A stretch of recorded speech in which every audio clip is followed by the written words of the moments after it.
আরজিকর হাসপাতালে আর্থিক দুর্নীতি মামলা। মেরামতের টেন্ডারের নেপথ্যে ৩ সংস্থার নাম। ওই ৩ সংস্থার সম্পর্কে কিছুই জানতেন না জামিনের আবেদন মামলায় দাবি আশরাফ আলীর।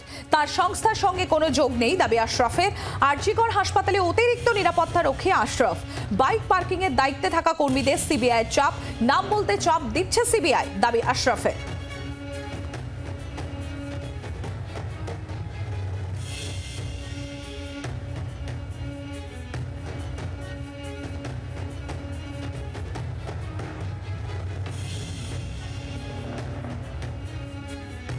অর্ণবাংশু নিয়োগে আমাদের সঙ্গে রয়েছেন আমাদের প্রতিনিধি। অর্ণবাংশু, কি তথ্য এখানে উঠে আসছে? আশরাফ আলী তিনি বলছেন যে এই কোনো ধরনের তার সংস্থার সঙ্গে কোনো যোগাযোগ নেই। আর কি তথ্য উঠে আসছে, কি বলছেন তিনি? এবং শুধু তাই নয়, বলছেন নাম বলতে চাপ দিচ্ছে সিবিআই, এমনও অভিযোগ করা হচ্ছে আশরাফের তরফ থেকে। দেখো, এখন আশরাফ আলী যিনি গ্রেপ্তার হয়েছে দুর্নীতি মামলা, সেই আশরাফ আলী যিনি আবেদন করে তার একটা গুরুত্বপূর্ণ এইটা যে সিবিআই তারা চাপ দিচ্ছে যারা হাসপাতালে 2 চাকা গাড়ি অর্থাৎ বাইক পার্কিং এ যুক্ত তাদেরকে চাপ দিচ্ছে তাদের নাম বলানোর জন্য, মামলা ইনক্লুড করা যায়। কারণ তার বিরুদ্ধে যে অভিযোগ সমস্তই ভিত্তিহীন। কি অভিযোগ?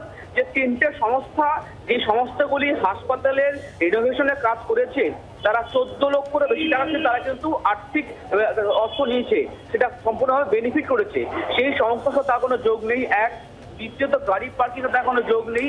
সিবিআই চাপ দিচ্ছে তাকে তার নাম বলানোর জন্য। তিনি এটাও রাজি রয়েছেন যে সন্দীপ ঘোষ তার যে সংস্থা অর্থাৎ তার বইয়ের যে ক্যাফে, সেই ক্যাফেকে 1 লক্ষ টাকা ছাড় দিয়েছিল, সেই টাকা ফেরাতে চাইছে, এমনটা আবেদন করেছেন।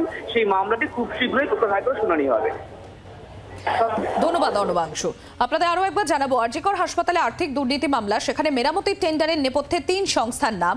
এদিকে ওই 3 সংস্থার সম্পর্কে কিছুই জানতেন না বলে জামিনের আবেদনের মামলায় দাবি করলেন আশরাফ আলী। এই আশরাফ আলী আরজিকর হাসপাতালে অতিরিক্ত নিরাপত্তা রক্ষী, বাইক পার্কিং এর দায়িত্বে থাকা কর্মীদের সিবিআই চাপ, নাম বলতে চাপ দিচ্ছে সিবিআই, এমনই দাবি করেছেন এই আশরাফ আলী। বাংলার আওয়াজ, বাঙালির আবেগ, জি 24 ঘন্টা।